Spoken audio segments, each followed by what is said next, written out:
সকল বন্ধুরা আশা করি সবাই ভালো আছেন। প্রতিদিনের মতন আমি একটি পাওয়ারফুল নকশা নিয়ে আপনাদের সামনে হাজির হলাম।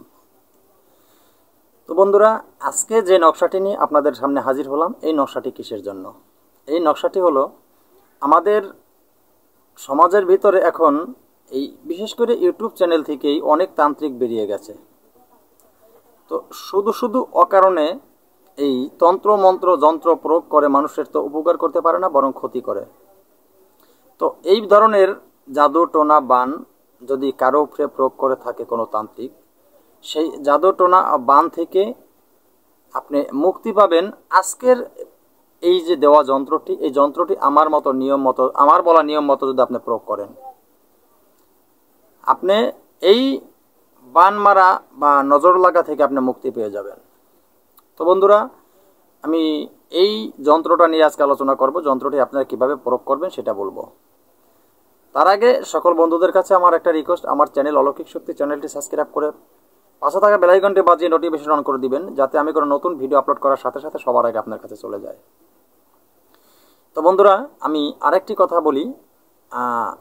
আমার চ্যানেলের ভিতরে ইদানিং কিছু সিটার বাটপার কিছু সিটিং বাস ঢুকে গেছে। এরা মাঝে মাঝে চ্যানেল সাবস্ক্রাইব করে কিছুক্ষণ সময় থাকে, তারপর আবার আনসাবস্ক্রাইব করে। তো অনেক সময় এগুলো আমার দর্শক বন্ধু, আমার সাবস্ক্রাইবার বন্ধুরা অনেকে দেখলে, বা আমার ভিউয়ার্স বন্ধুরা অনেকে দেখলে চিন্তা করেন যে এত সময় হয়তো, আমি একটা উদাহরণ বলছি আপনাদেরকে, যে দেখলাম ভিউয়ার্স 200, এখন কেন আবার 199 হয়ে গেল বা 198 হয়ে গেল। এরকম কিছু সিটিং বাজরা ঢুকে এইভাবে সাবস্ক্রাইব করে আবার আনসাবস্ক্রাইব করে। তার মানে মানুষকে ধোকাবাজি, মানুষকে ভুল বোঝানোর চেষ্টা করতেছে এরা। তো এই সমস্ত সিটিং বাজ বাটপাররা কিন্তু মানুষকে ধোকাবাজি দিয়ে, মানুষের কাছ থেকে বাটপারি করে, সিটারি ফাজলামি করে মানুষের কাছ থেকে টাকা পয়সা নষ্ট করে হাতায় নিয়ে খায়। তো বন্ধুরা, তাই আমি সকলের কাছে একটা বিশেষভাবে অনুরোধ রাখবো, এই সমস্ত সিটিং বাজ ধোকাবাজের পাল্লায় আপনারা কেউ পড়েন না। এরা মিষ্টি মিষ্টি কথা কয়, মিষ্টি মিষ্টি কথা বলে কিন্তু মানুষের টাকা পয়সা অর্থ হাতিয়ে নিয়ে যায়। এইভাবে কেউ এই প্রতারকের পাল্লায় পড়েন না। আর ওরা আমাকে যা কমেন্ট করে করুক, আমার চ্যানেলে এসে যা বলার বলুক, প্রতি উত্তর আমি দেখি কতদিন আমি ধৈর্য ধরতে পারি, তারপরে আমি চেষ্টা করবো এটার প্রতি উত্তর দেওয়ার জন্য। তো বন্ধুরা, আমি কথা না বাড়িয়ে ভিডিওর মূল আলোচনায় চলে যাব। তো আমি আমার চ্যানেলে আপনাদের সবসময় বলে থাকি, তন্ত্রমন্ত্র যন্ত্র ও বিভিন্ন ধরনের টোটকা এগুলো নিয়ে আলোচনা করে থাকি মানব কল্যাণের জন্য। তো আপনারা আমার চ্যানেলের সাথে থাকলে আপনারা আমার চ্যানেল থেকে তন্ত্রমন্ত্র যন্ত্র টোটকা শিক্ষা করে ভালো একজন কবিরাজ হতে পারবেন। তো বন্ধুরা, তাই আমি আপনাদেরকে পাওয়ারফুল ভিডিওগুলি দিয়ে থাকি। এই পাওয়ারফুল ভিডিওগুলি আপনারা আমার বলা নিয়ম মতন আপনারা প্রয়োগ করেন, আপনারা হাতে নাতে কাজ পেয়ে যাবেন। এত পাওয়ারফুল এই নকশাগুলি বা এই মন্ত্রগুলি আমি আপনাদেরকে দিই। তো বন্ধুরা, আজকে যে যন্ত্রটা নিয়ে আপনাদের সামনে হাজির হয়েছি, এই যন্ত্রটা যেভাবে নিয়ম বলে দেবো, সঠিক নিয়ম মতো এই যন্ত্রটা প্রয়োগ করলে আপনারা কাজ পাবেন হাতে নাতে। কিন্তু এই যন্ত্রটা প্রয়োগ করতে হলে আমার অনুমতি ছাড়া প্রয়োগ করলে কোনো কাজ হবে না। আমার অনুমতি, আমার বলা নিয়ম আপনি পালন করলেই অনুমতি পেয়ে যাবেন। চ্যানেলটি সাবস্ক্রাইব করে পাশে থাকা বেল আইকনটি বাজিয়ে চ্যানেলে একটি লাইক দিয়ে দিলে আপনি আমার অনুমতি পেয়ে যাবেন। তো বন্ধুরা, ভিডিওর মূল আলোচনায় চলে যাচ্ছি। এই নকশাটি ভিডিওর শেষে আপনারা পেয়ে যাবেন। তো বন্ধুরা, ভিডিওর শেষে নকশাটি পেয়ে যাবেন। নকশাটি কিভাবে আপনারা প্রয়োগ করবেন? এই নকশাটি কেশর কালি দিয়ে আপনার সুন্দরভাবে মনে রাখবেন যে এই নকশাটি আপনারা কেশর কালি দিয়ে ভোজ পাতায়, আর না হয় ভালো কোনো সাদা কাগজে পবিত্র আসনে বসে, যেখানে বসে লিখবেন আপনি, সেই জায়গাটা আপনি যন্ত্র উত্তর দিকে মুখ করে বসবেন। উত্তর দিকে মুখ করে বসে আগরবাতি মোমের বাতি সামনে জ্বালিয়ে নেবেন এবং সুন্দর, যদি ভোজ পাতা না থাকে, সাদা কাগজের উপরে কেশর কালি, আপনারা যে কোনো কবিরাজি মালসাবানা বেচে, যে অনেক সময় দেখা গেছে বড় মুদি দোকানে কেশর কালি আপনারা কিনতে পাবেন। এগুলি সহজে এখন পাওয়া যায়, এগুলি এখন দুর্লভ কিছু না।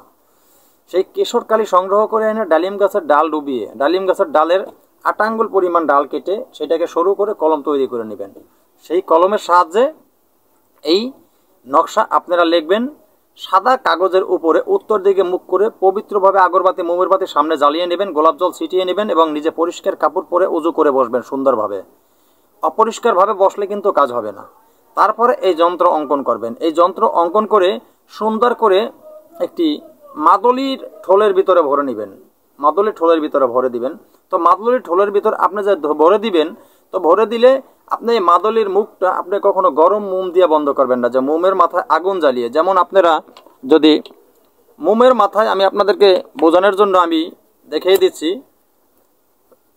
আপনারা যদি মনে করেন যে কখনো এই যে মোমের মাথায় আগুন জ্বালিয়ে এনেছি, এভাবে যদি তাবিজের মাথায় ধরে টব টব টব টব করে আপনারা যদি তাবিজের মুখ বন্ধ করেন, তাহলে কিন্তু এই যে তাবিজের যে শক্তি থাকে, ক্রিয়া থাকে, সেই শক্তিটা নষ্ট হয়ে যায়।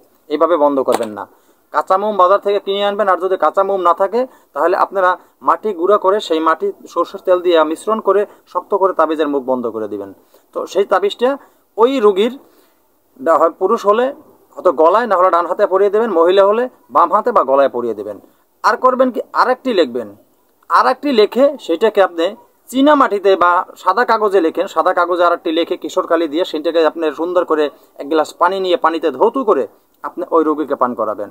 এই রুগীকে যখন আপনি এটা পান করাবেন, পান করানোর কিছুক্ষণের ভিতরে আপনি দেখবেন ওই রুগী আস্তে আস্তে আস্তে আস্তে সে এই যে তার প্রতি যে একটা কুনজর ছিল, তার যে একটি শরীরে বান মারা ক্রিয়া ছিল, সেই ক্রিয়া থেকে আস্তে আস্তে সে মুক্ত পেতে শুরু করবে। আস্তে আস্তে তার শরীর সুস্থতার দিকে চলে যাবে। তো বন্ধুরা, কথা না বাড়িয়ে আজকের মতন ভিডিওটি এখানে শেষ করি। নতুন কোনো ভিডিও নিয়ে আসার আগ পর্যন্ত সকলে ভালো থাকবেন। আল্লাহ হাফেজ।